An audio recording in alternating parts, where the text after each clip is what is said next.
নামাজের মধ্যে যে কাজগুলো করলে আল্লাহ নারাজ হন।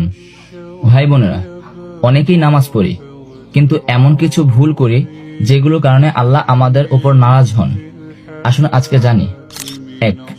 নামাজে আকাশের দিকে তাকানো।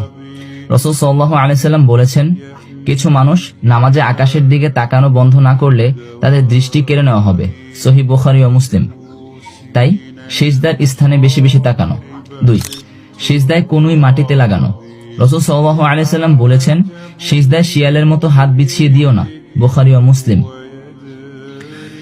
তাই কনুই উঠিয়ে রাখা। 3. নামাজে চোখ বন্ধ করা। অধিকাংশ আলেম বলেছেন, চোখ খোলা রাখা সুন্নত, শুধু মনোযোগ নষ্ট হলে সাময়িকভাবে চোখ বন্ধ করা জায়েজ। তাই সবসময় চোখ বন্ধ রাখা সুন্নত বিরোধী। 4. নামাজে ঘুমিয়ে পড়া। রাসূল সাল্লাল্লাহু আলাইহি সাল্লাম বলেছেন, যখন তোমাদের কেউ ঘুমে আচ্ছন্ন হয় তখন নামাজ পড়ো না যতক্ষণ না ঘুম কেটে যায়। বুখারী ও মুসলিম।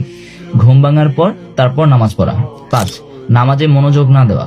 আল্লাহ বলেন, দুর্ভোগ তাদের জন্য যারা নামাজ পড়ে অথচ তারা গাফেল থাকে। সূরা মাউন। নামাজ শুধু পড়া নয়, মনোযোগও দিতে হবে। 6.